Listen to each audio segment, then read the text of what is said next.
ओम शांति। श्राद्ध का आध्यात्मिक महत्व।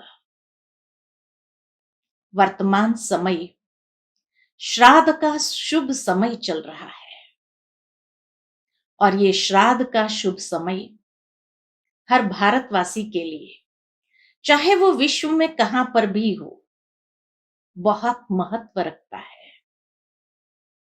क्योंकि यही श्राद्ध के समय में वो अपने पितरों को, पूर्वजों को याद करते हुए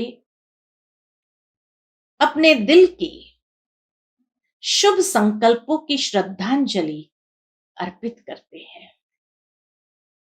बड़े श्रद्धा के भाव के साथ वो उन्हें याद करते हैं। साथ ही साथ कहा जाता है कि ये श्राद्ध के दिन हर कोई समय निकाल करके अपने पूर्वजों के प्रति कृतज्ञता का भाव अर्पित करते हैं।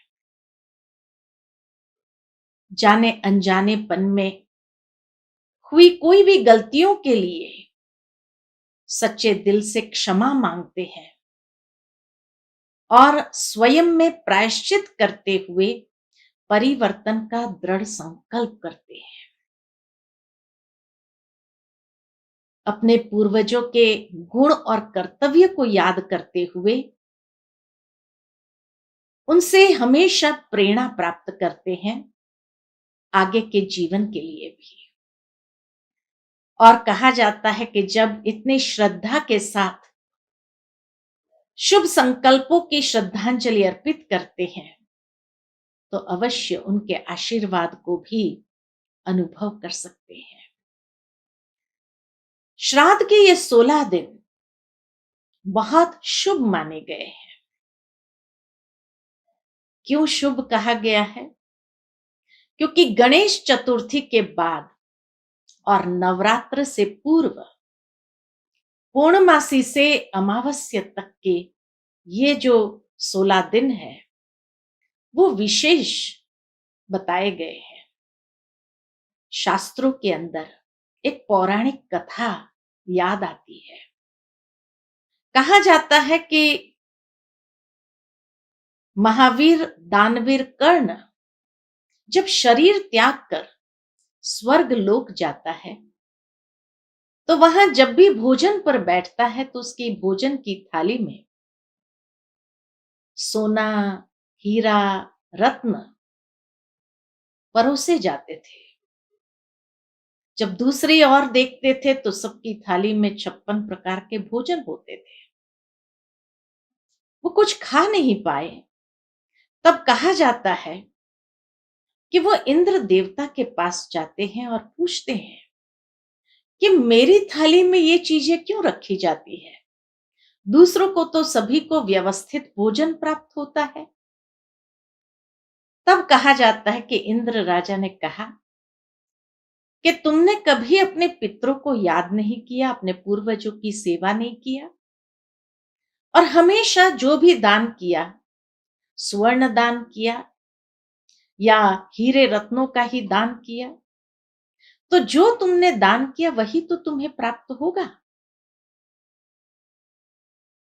तब कर्ण को एहसास हुआ और उसने कहा कि मुझे तो अपने पूर्वजों के विषय में कोई ज्ञान ही नहीं था, तो मैं कैसे उनकी सेवा करता। तब कहा जाता है कि ये 16 दिन उनको दिए जाते हैं। कहा तुम जाओ पृथ्वी पर और ये 16 दिन तुम अपने पूर्वजों की सेवा करो, श्रद्धा से उनके प्रति या उनके निमित्त दान करो और उनके आशीर्वाद को प्राप्त करो। तब तुम्हें भी उनके आशीर्वाद स्वरूप, फल स्वरूप भोजन आदि प्राप्त होगा। और वो 16 दिन कर्ण नीचे आता है पृथ्वी लोक पर और अपने पूर्वजों की बड़ी श्रद्धा के साथ सेवा करता है, उनके निमित्त दान करता है, ब्राह्मणों को भोजन खिलाता है, तर्पण करता है। और इस विधि के माध्यम से 16 दिन के बाद जब वो जाता है वापस स्वर्ग लोक में, तब उन्हें 56 प्रकार के भोजन मिलते हैं। इस कथा के विषय में जब मैं सोच रही थी, तो मुझे ये महसूस हुआ कि इंसान को वही प्राप्त होता है जो उसने जीवन पर्यंत किया है। कर्ण को वही मिला जो उसने जीवन पर्यंत किया। यानी श्राद्ध एक निमित्त है श्रेष्ठ कर्म करने का। हमें मालूम न हो तो कम से कम हम अपने माता पिता के संस्कारों के माध्यम से या उनके गुण और कर्तव्य को याद करते हुए उसमें से प्रेरणा प्राप्त करें। उनको क्या पहुंचता है? हाँ, हमारे शुभ वाइब्रेशंस जरूर पहुंचते हैं, क्योंकि फिर भी आत्मा का एक सूक्ष्म कनेक्शन जरूर है। और ये सूक्ष्म कनेक्शन होने के कारण हम जो श्रद्धा से शुभ संकल्प करते हैं, ये वाइब्रेशंस उस आत्मा को जरूर पहुंचते हैं। लेकिन आशीर्वाद या श्राप वो पितृ नहीं देते हैं। मेरे कर्म ही मुझे आशीर्वाद रूप में फल की प्राप्ति कराती है। कर्ण ने हमेशा सुवर्ण दान किया था, इसलिए उसको भोजन में भी सुवर्ण ही मिले। जब उसने पूर्वजों के निमित्त भले भोजन दान किया या शुद्ध भावना के साथ जो सेवा किया अपने पूर्वजों को याद करते हुए, तो नेचुरल है कि जब वो स्वर्ग लोक वापस गए तो उसे वही प्राप्त हुआ। भावार्थ यही कि हमें ये सदा स्मरण रहना चाहिए कि मनुष्य जीवन पर्यंत जो कर्म करेंगे वही उसके लिए आशीर्वाद बनता है। उनके श्रेष्ठ कर्म उसको हर कार्य में सफलता दिलाएंगी और उसके निकृष्ट कर्म जरूर उसके लिए सजा भी बन जाएगी। बाकी जो कई बार कई लोग कहते हैं कि फलाने व्यक्ति के जीवन में पितृदोष आ गया, इसलिए वो कोई भी कार्य करने जाता है सफलता नहीं मिलती है। पितृदोष का मतलब ही है कि भाई पितृ रुष्ट है, हमारे माता पिता हमारे पूर्वज हमसे रुष्ट है, क्योंकि कहीं ना कहीं हमने गलत कर्म किए हैं, तो वो रूठे हुए हैं, इसलिए वो हमें आशीर्वाद नहीं दे रहे हैं। वास्तव में जीवन पर्यंत भी जब माता पिता रुष्ट नहीं होते हैं, हमेशा बच्चों के प्रति आशीर्वाद ही बरसाते हैं, तो शरीर छोड़ने के बाद वो रुष्ट क्यों होंगे? सोचने की बात है। और इसीलिए ये श्राद्ध का जो त्योहार है, वो शायद हम भारतवासियों को गुप्त में यही संदेश देता है कि जीते जी हम अपने माता पिता की सेवा करें, जीते जी उन्हें सदा खुश रखें, जीते जी उनके आशीर्वाद को प्राप्त करें, ताकि जीवन में फलेंगे फूलेंगे बढ़ेंगे, हर कर्म में सफलता को प्राप्त करेंगे, अनुभव करेंगे जैसे उनके आशीर्वाद सदा हमारे साथ है। कई बार देखा जाता है कि कई बच्चे माता पिता को वृद्धाश्रम रख के आते हैं या उनके साथ बहुत बुरा व्यवहार करते हैं, उनको भोजन के लिए तरसाते हैं, और फिर उसके बाद उनके जाने के बाद उनका श्राद्ध अर्थात उनसे क्षमा मांगने का प्रयत्न करते हैं। क्या हमारे अपने कर्म हमें क्षमा करेंगे? बहुत बड़ा प्रश्न है। हमारा कर्म ही हमारे फल के रूप में हमारे सामने आएंगे। इसीलिए ये श्राद्ध हर समय हमें ये शिक्षा देते हैं, ये अटेंशन खिंचवाते हैं कि जीवन पर्यंत हमेशा शुभ कर्म करें, अपने माता पिता की अच्छी सेवा करें और उन्हें संतुष्ट करें, उन्हें तृप्त करें, जो हमें बाद में उनके निमित्त तर्पण करने की आवश्यकता न हो। साथ ही साथ कहा जाता है कि ये 16 दिन जब हम गणेश चतुर्थी के बाद मनाते हैं, गणेश चतुर्थी का जीवन हमें इतनी सुंदर प्रेरणा देता है, क्योंकि गणेश चतुर्थी में या गणेश जी के जीवन दर्शन में उसका अपने माता पिता के प्रति बहुत सम्मान का भाव था। हमेशा आज्ञाकारी बन करके चले। उन्होंने अपनी दुनिया अपने माता पिता को ही समझा था।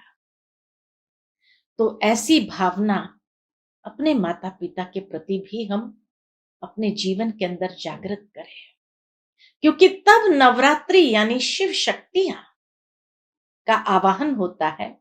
शिव शक्तियां यानी परमात्मा शिव की दिव्य शक्तियों का आवाहन कर सकेंगे,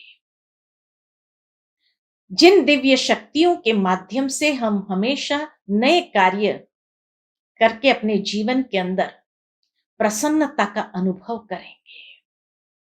इसीलिए नवरात्रि के बाद दशहरा आता है, अर्थात ये दिव्य शक्तियों का आवाहन करते हुए संपूर्ण रीति से दशहरा जो जीवन के अंदर कमजोरियां हैं उनको संपूर्ण रीति से हरा करके उनके ऊपर विजयी होकर के दीपावली अर्थात आत्म ज्योत को प्रज्वलित करे, आत्म ज्योति को उजागर करे और उसका प्रकाश चारों ओर हम फैलाएं।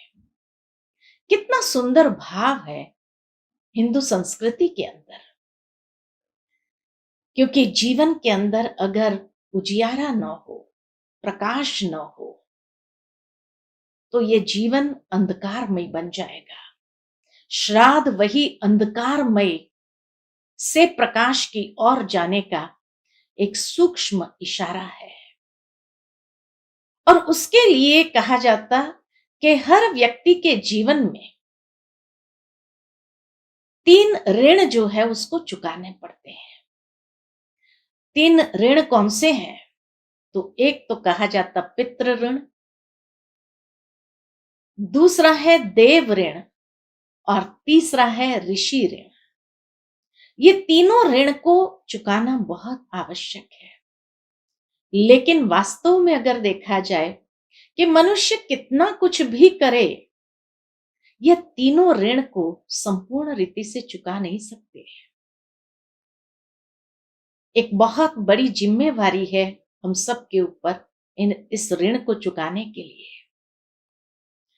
पितृ ऋण अर्थात माता पिता या अपने पूर्वज जिसके कारण हम अस्तित्व में है या हमारा अस्तित्व इस संसार के अंदर है, तो उन माता पिता के प्रति या उन पूर्वजों के प्रति हमारी एक ऋण है जो हमें चुकाना है, और वो सेवा भाव से ही चुका सकते हैं।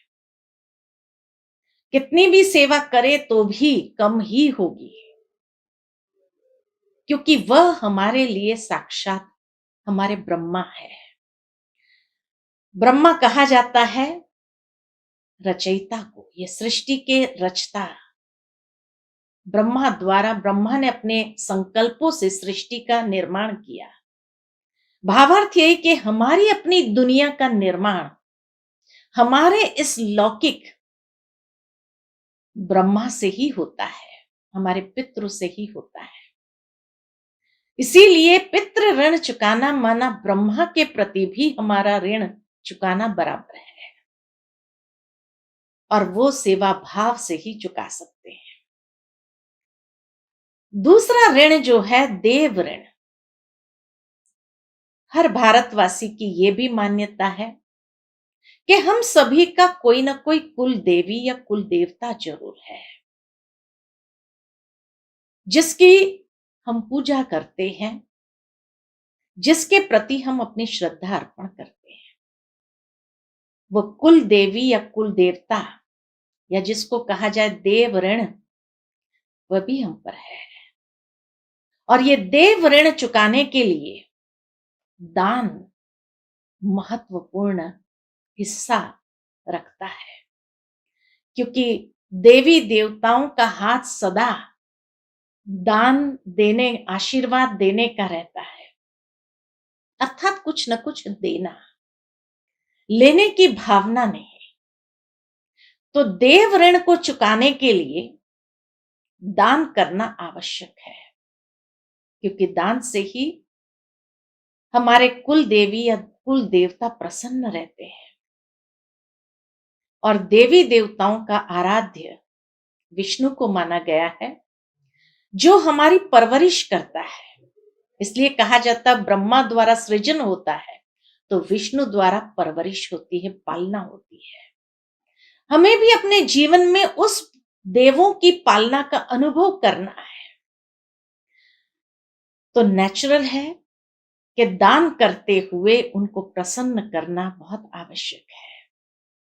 तभी देवों की कृपा, देवों के आशीर्वाद हमारे ऊपर बने रहते हैं। ये भी कहा गया है भारत के अंदर कि पितृ देवताएं नमः, पितृ भी देव तुल्य है, तभी तो उस माता पिता ने हमारी पालना भी की है। तो पितृ ऋण या देव ऋण जैसे एक दूसरे में कनेक्टेड है, समाये हुए हैं। और तीसरा ऋण जो कहा, ऋषि ऋण। ऋषि माना जो ज्ञान फैलाता है, ज्ञान का प्रचार प्रसार करता है, तपस्या करते हैं, त्याग है जिनके जीवन के अंदर। तो वास्तव में देखा जाए तो हमारे लिए तो हमारे सच्चे ऋषि हमारे माता पिता ही है, क्योंकि उनसे ही हम श्रेष्ठ संस्कार रूपी ज्ञान को अर्जित करते हैं। कभी भी कोई बात हुई हो तो नेचुरल है वो माता पिता हमेशा बच्चों के लिए जो त्याग करना पड़ा वो त्याग भी करते हैं। बच्चों को सदा प्रसन्न रखने के लिए उन्होंने हमारे लिए कितना सहन किया होगा, कितना त्याग किया होगा, कितनी उनकी तपस्या रही होगी, जिनका वर्णन भी उन्होंने कभी नहीं किया। और इसीलिए वही हमारे लिए सच्चे ऋषि है, जिन्होंने हमारे अंदर अच्छे संस्कार को सींचा, प्रयत्न किए कि अच्छे संस्कार इन्हें प्राप्त हो, ताकि उस अच्छे संस्कारों से उनका जीवन मूल्यों के आधार पर वो जिए और सर्व को सुख प्रदान करे।